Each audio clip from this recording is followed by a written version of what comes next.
Today, we're going to talk about a really interesting company, Caplin Point Laboratories. Now, this isn't your typical pharma story, R. It's about how a company is using its success in one part of the world to launch a massive expansion somewhere else. Let's jump right in. So this really is the central question, isn't it? How do you build a fortress on one continent and then use that strength to go and conquer another? It sounds like something out of a strategy game, but that's exactly what Caplin Point is doing. And that's the story we're going to unpack. All right, so part one, the Latin American fortress. To really get a grip on where this company is headed, we first have to understand where it stands right now.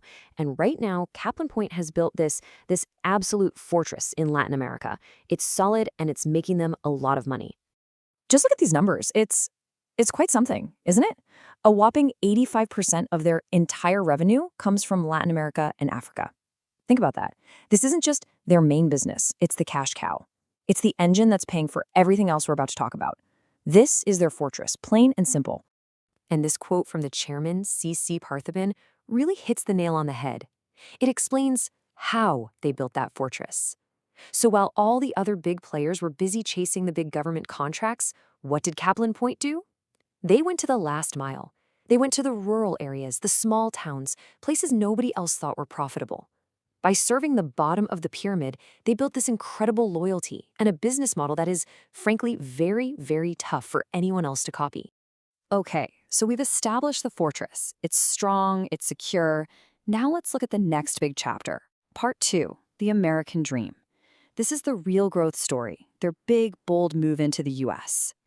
And listen, they're not just showing up in America hoping for the best. No. They have a very specific target in mind, the high-margin U.S. injectables market.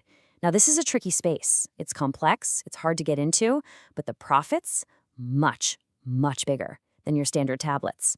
So how serious are they? Well, this number says it all, 55 plus. That's the number of ANDs, those are the applications for generic drugs, that they have in the pipeline. Just to give you some context, that is a huge number. It shows this isn't some small experiment. This is an all-in, long-term bet on the U.S. market. And why are they making such a big bet? Well, because the prize is absolutely massive. $5 billion US. That's the size of the market in the US for just the products they are developing right now. That's the kind of opportunity that gets you excited.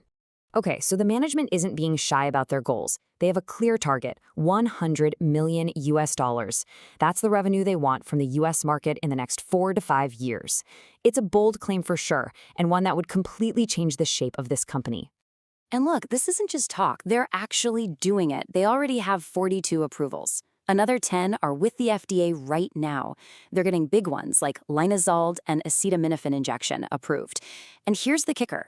Their own U.S. subsidiary, the one that sells the drugs, was profitable in its first year. I mean, that's almost unbelievable in the pharma industry.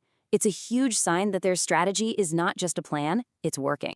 Right, so a plan this big needs a powerful engine to drive it. That brings us to part 3, fueling the growth engine. Let's see how they're building the back end to support this massive push. And they are definitely putting their money where their mouth is.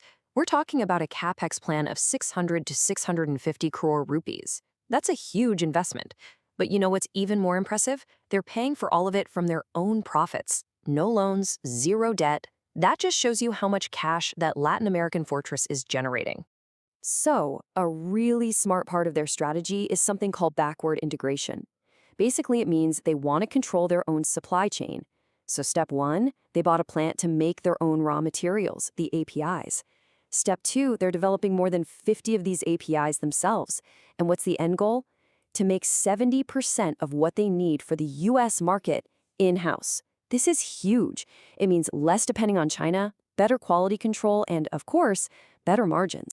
All this money is going into building some seriously advanced manufacturing facilities. We're talking about new lines for complex stuff like cancer drugs, ophthalmic products, and even prefilled syringes. So you see, it's not just about making more stuff for the US. It's about building the capability to play in the big leagues, globally.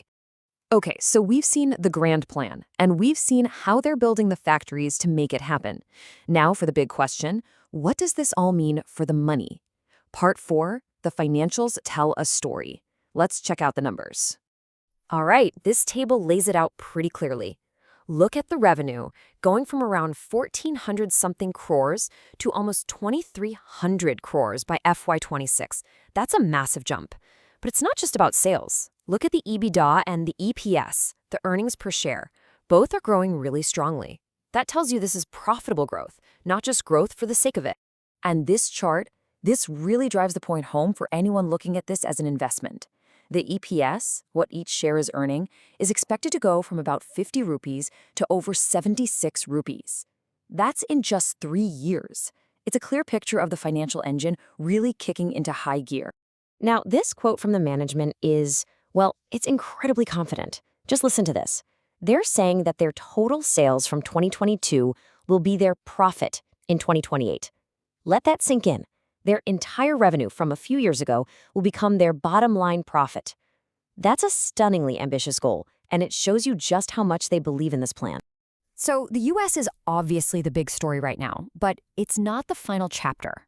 To wrap things up, let's look at the bigger picture. Part 5, looking ahead, the global vision. We'll touch on what's next, and also, very importantly, the risks you have to watch out for. So the road ahead is pretty well mapped out. Right now, it's about dominating Central America. In the medium term, they're looking at bigger markets, Mexico, Brazil, even Canada and Australia. And further down the line, they're thinking about building factories in Latin America, and maybe even buying a company in the US to grow even faster. It's a phased global plan. Of course, it's not all smooth sailing. Every investment has risks, and we have to be honest about them. For Caplin Point, a few things stand out. Since so much of their money comes from Latin America, currency swings can really hurt them.